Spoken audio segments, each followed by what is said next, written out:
Maria. Oh, one sec. Here.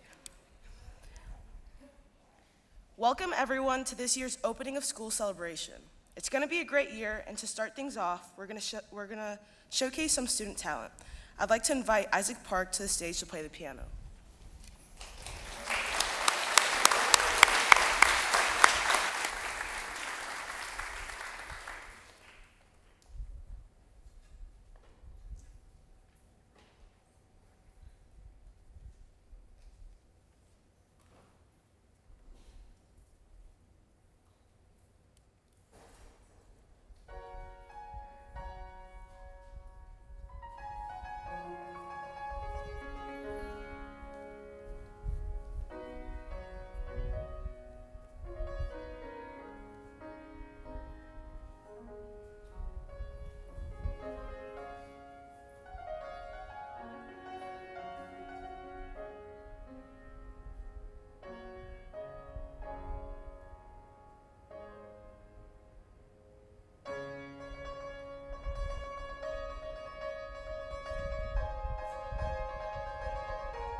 Thank you, Isaac. It's now my pleasure to introduce Mr. DeJesus, our head of school, to offer some of his remarks.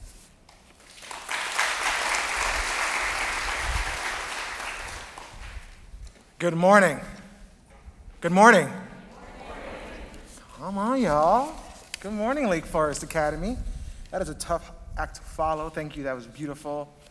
I hope you're well, and I hope you're realizing the moment we're in right now while we're together. And it's perfect visual representation from here of kind of where we all are when it comes to school and maybe even our society in this moment. In that, yes, look at us. We're back in Cressy together, right? Something we've wanted. And yet, half of our community isn't here. And both of those things can be true.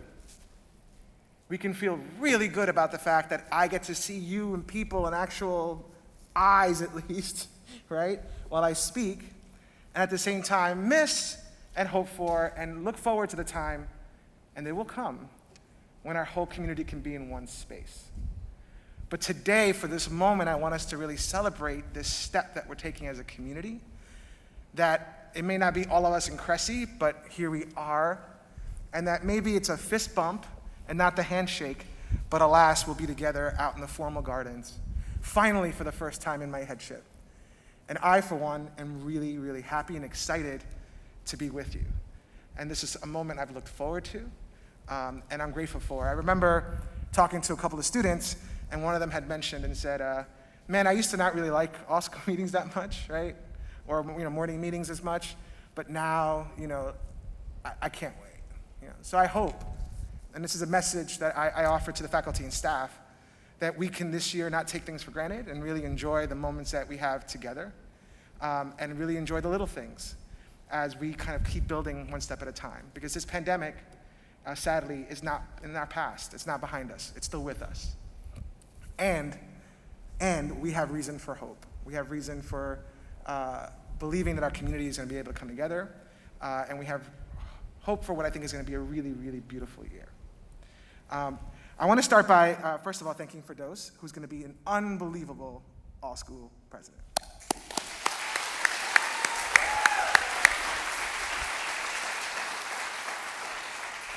To thank Mr. Tennyson, Ms. Graham, and the Dean of Student Office for bringing us together, Mr. Freeman, and that whole crew, Ms. Zay for getting us going. That team works so hard. Ms. Braddock, it's an incredible squad that works to get us going. Thank you for bringing us together. I also want to greet the new ninth graders, the new freshmen. Can you stand up if you are new to LFA in any way, 9th, 10th, 11th, or 12th? Let's give a hand.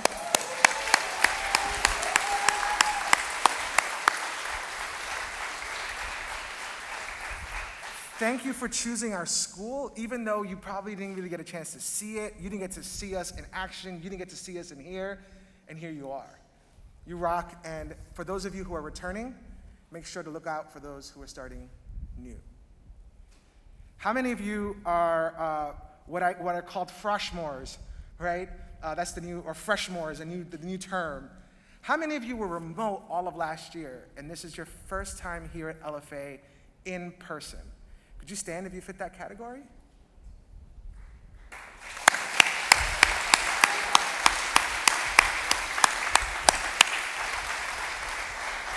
Thank you. I am in complete awe of all of you having gone to school remotely, and I'm in complete awe of the faculty and staff that woke up at 5 in the morning, 6 in the morning, or up to 8, 9 o'clock at night to make sure that everyone could come back in this way.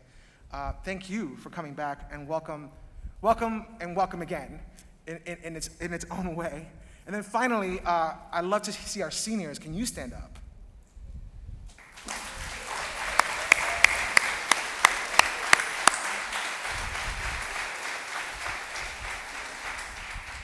It's been a couple of years, hasn't it, folks? And I just want to extend my gratitude to you for your guidance and your patience and your leadership. And I'm looking forward to the seniors class. I'm a little biased, obviously. My daughter is a senior this year. But I think you're all a really beautiful class and are going to lead us in incredible ways this year. So it is really good to see you. I've been talking to you a lot about COVID recently, obviously, but today I want to talk to you about something a little different, a little bit more fun, even though it wasn't always fun for me. And today I want to talk to you about learning, essentially, and do so not some abstract way, but to let you into something that I've been doing and learning that I've been doing recently, over the last few months, that has taught me quite a bit. And I hope that you can hear even one little thing and that you can carry it with you in some way. When I was a little kid, I always enjoyed flying. When my mother would send me to Puerto Rico by myself, I felt like a king, while the beautiful flight attendants would take me to my airplane seat. Sometimes I even had the incredible fortune of having a flight attendant take me to the cockpit to visit with the pilots. And they gave me these wings, and it was awesome. So to this day, pilots are rock stars to me, and I always get excited when I meet someone that happens to be a pilot. And as a matter of fact, here in this crowd today, we have someone who was a former pilot, now math teacher and LFA legend, Mr. Bateman, who's right over there, flew for many, many years and is going to be a real help for me in this process. So whenever people ask me, so what would you do for a living if you didn't teach? I would always say one of two things. I'd be a pilot or a movie director, okay? But I figured once I hit my 40s, I was like, all right, I'm in midlife, okay? I love teaching. I love being ahead. I love schools. I'm good, but maybe in the next lifetime. And then I received a gift to do a tour of the Chicago skyline in a single-engine plane. And I imagined it'd be fun to go up there with a bunch of different people, and that would be a thrill, and how cool would it be to see a pilot in action? But when I got there, I realized something was definitely up. It was just me and the pilot. And he had me do just about everything from pre-flight to talking to the tower, I couldn't get the button right, to being the one that actually helped lift us off the ground. And it felt amazing. And when we returned, he handed me a packet that invited me to learn how to get a private pilot's license. And I realized that I might not need to wait for the next lifetime to live this dream. My kids, seeing me right after the flight, said, "Daddy, we can't remember the last time you looked this happy." After 24 years as a teacher and a combined almost 30 years as a student of some sort, I figured that I was pretty expert when it comes to learning. I mean, I'm ahead of school. But there I was, the first day of flight school, in front of 3 very big, intimidating books, learning from a flight instructor that was literally half my age. He went to Latin, and he's like, "Oh, you're the head of Lake Forest Academy?" He giggled. And he said, "Let's get to work."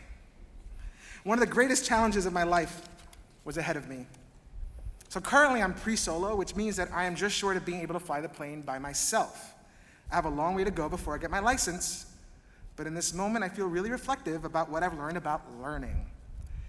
Being ahead of school does not help you when you have to determine what the solid line means on the speedometer. Having 2 master's degrees means nothing when you are having a heck of a time learning just when to push back the yoke while you are floating over the runway and landing the plane. And no amount of New York City swag that I sometimes have is helpful when you make a mistake and your flight instructor looks at you and says, "A mistake like that could be dire." I also wasn't prepared for how exciting this learning journey would be, how something as simple as learning the aviation alphabet, Alpha, Bravo, Charlie, or recovering from a stall for the first time would feel so amazing. That first moment I landed the plane and I saw my teacher didn't touch the instruments. It was such a powerful, powerful moment, time and time again. So as we launch into this year, I'd like to share with you just 3 things that I've learned from my learning and flying, and hoping that it will serve you in some way. And I say this not as a head of school, but I say this as a fellow learner. Number 1, take things one step at a time. One of my least favorite cliches is one that says to tackle big tasks one step at a time, and the one that really gets me is the way to eat an elephant is 1 piece at a time. First of all, that's just weird. I love elephants, but I have to admit that flying has shown me that there's something to be said for that ridiculous saying. My image of learning how to fly was filled with fantasies of Maverick from Top Gun. How many of you have seen Top Gun? This generation? Just checking. Okay, we may need to fix that. Or being too cool for school and showing the teachers something about themselves. In reality, there I was, 46 years old, with my teacher who was 23 years old, and I didn't even know the 4 basic forces of flight. Speaking of which, is drag, weight, lift, and thrust. So I had to start literally from scratch about how a plane actually flies. Something that I thought I understood and realized quickly I didn't. Math was never my jam, never my strong point at school. So I didn't even take physics because of my math issues. But there I was with 3 big test books with all these numbers and graphs, and I was so incredibly intimidated. It didn't matter that I was twice my teacher's age. It didn't matter at all, anything but the fact that there I was wanting to learn something that was very challenging and recognizing that there was going to be a long way to go. So I started with that first bite of the elephant, just learning the 4 forces on a plane and learning how planes fly. Just recently, I did 14 straight landings, right, which is like a dream come true. And there's just no way that I am landing this plane 14 times in Waukegan National Airport if in that first moment I just didn't start with this notion of, oh, that's how a wing works. The second lesson is to lean into nervousness or fear a little bit. And many people ask me, what's the scariest part of flying or learning how to fly? And everyone assumes what? What do you think they assume? Right? The heights? Oh yeah, right? What else? The landings, right? People kind of get nervous about the landings. And I actually really love landings. It's very peaceful to be descending calmly towards the runway. But one part where my heart gets beating is in the takeoff. Okay? That part makes me nervous. And it did make me nervous. And I just didn't know what to do with that feeling. And as a result, my takeoffs were not very good. So it was in those takeoffs that I got nervous that I realized that I had to do something about it. Do something with this fear. Otherwise, guess what? If you're too scared to take off, how are you going to fly a plane? So how do you deal with this fear? The first thing I did was I had to admit to myself and then to my instructor that I was scared. It was super simple. This scares me. And he said, you know what? It scared me too. So we plugged away. We focused time on it. We focused energy. And today, that's actually my greatest skill. The thing that scared me the most is my best skill. And even though my heart still pounds, and I still feel that little bit of that energy before we take off, certainly has not gotten in the way of learning. So I'm grateful that I leaned into the fear, named it, worked on it, and alas, thanks to my instructor, have overcome it. And the third piece, the third lesson, is this notion of everyone's journey will be different. Everyone's going to be super different. I realize that every student pilot is different, and even though I've been saying that to parents and students for a million years, every kid's journey is different, there's something different when you're actually experiencing. It's humbling. Some teachers that everybody loved, some instructors, I just didn't go with. Some other instructors that people were like, oh, they're okay, I loved. One instructor taught me how to learn something in one way, but it was the other instructor that maybe pushed me through. And I realized that my brain had some real talent for certain things, but I also realized that my brain had some real challenges. And that the person next to me also learning, that their brain had other challenges and other things. And even though we were going for the same destination, each of us was really, really different. And that is okay. And that's why you're so lucky to have the faculty that you have, to see you and to push you, but realize that your journey won't be the same as everybody else's. So I hope that this year you'll consider these pieces that I've learned about learning, to take the journey one step at a time, to lean into those nerves and discomfort and realize that there is so much to be gained from facing those fears. And finally, to recognize that you, as a learner, you are unique. There is nobody in the world like you. Understand that, recognize that, because we do. We see you. And with taking these pieces, I hope that we will step one step at a time into this year. It's a year that's going to bring us some challenges. It's going to be a year that's going to bring us incredible opportunities. It's a year that I am deeply, deeply grateful for us to be having. It is an unbelievable honor for me to be with all of you today, and it is really an honor for us to be entering this year together. Let's really take nothing for granted, both big and small moments. Let's look out for each other. We're going to need each other's care. Have each other's back with everything we can, and then also have an incredible amount of fun. So it is with that I thank you. Look forward to seeing you in the gardens. And as always, go Caxies. Thank you, and I would like to bring Firdaus back to this podium.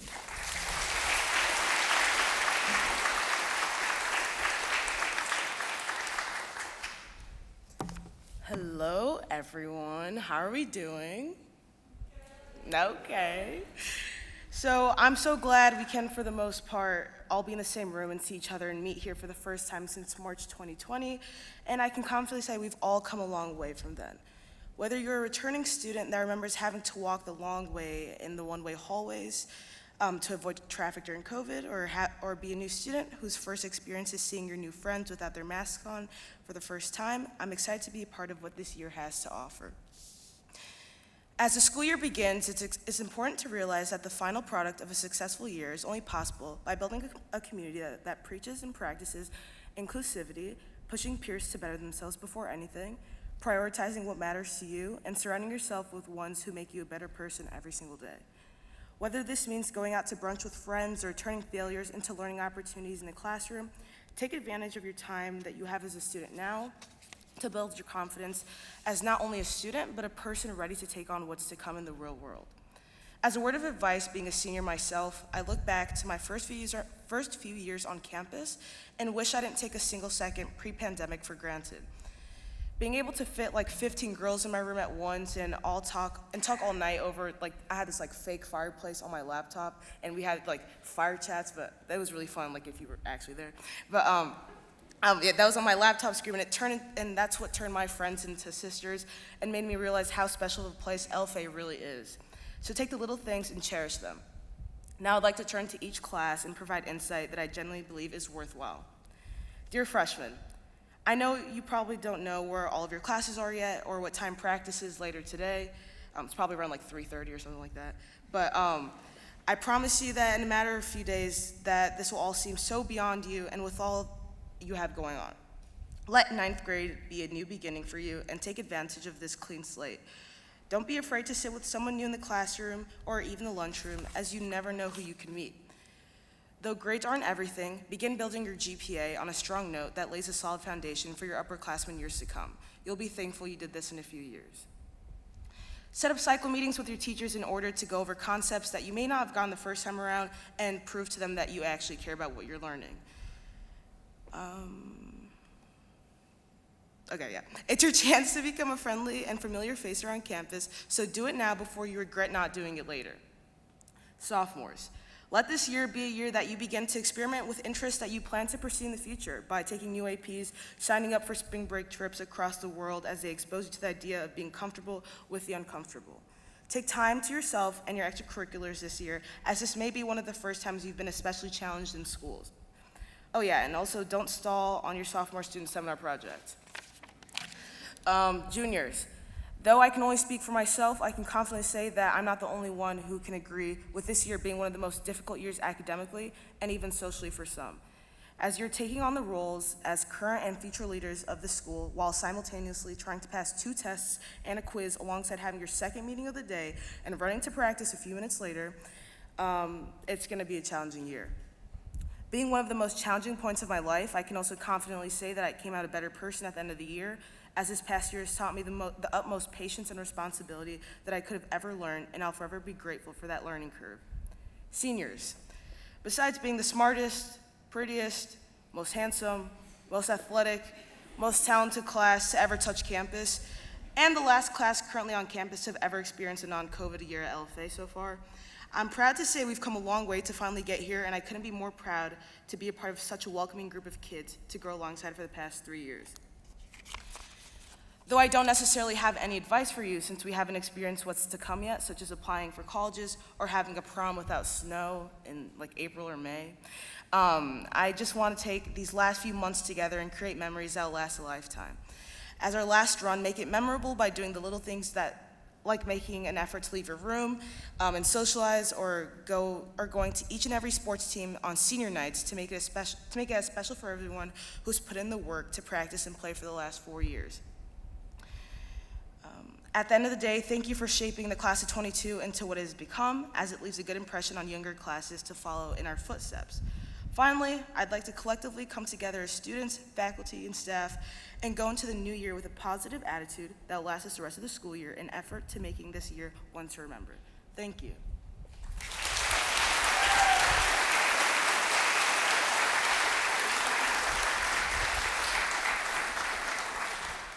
Mr. Tennyson, you can now come to the podium to discuss some COVID updates.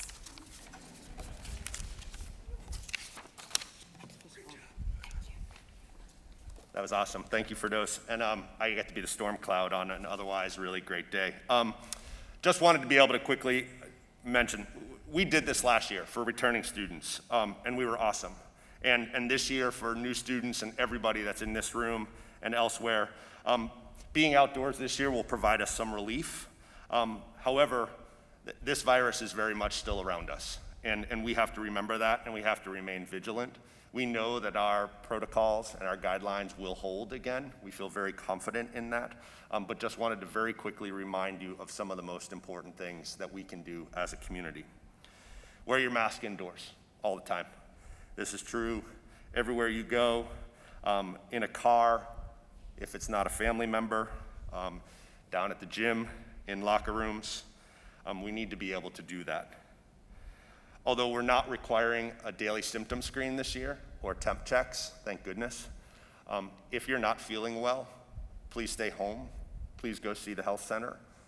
Please make sure that you're taking care of yourself so that we can best support you. COVID testing is going to be every Tuesday in the garden room between 9 and 11. And so during a free period or during that morning break, that's a great opportunity for you to go. That testing is for the unvaccinated community members and any vaccinated community members that have opted in. Remember, lots of ways to connect, much more than this year. Outdoors is well ventilated and a good spot, and we can distance ourselves whenever possible. Dining hall, you saw the signs and we've made some announcements, but please sit 2 per table. Please don't move the chairs or tables. Please be masked except when actively eating. That's the hardest thing. It is also our greatest risk on campus. And so please, when you're finished eating, it's nice to be able to continue to sit there and know that, hey, I'm at a table and so I can be unmasked. But if you're really not eating or drinking, please put your mask on. Again, the one thing we want to avoid is on-campus transmission. Yesterday, Mrs. Kleiner stood in front of the parents that were in this theater and was able to say, hey, last year we had 0 on-campus transmission. We had cases, but not a single one had an epidemiological link to another. That allowed us to stay open. That's what we need to strive for this year. That's what we need to aim for this year. And so we're gonna do it. And then last but not least, you saw this in an email, but the handshake, which is really a fist bump or a thumbs up or a wave or a bow, that's going to be masked in the gardens, and we ask that you do your best to be spaced while out there. But it is a great tradition, a fantastic opening to school, and it should be really great. You all now head to your advisory spots, and so your advisors can take you with, and we're gonna turn this place over and get the next one. I'm looking forward to seeing everybody out in the gardens for a great school tradition.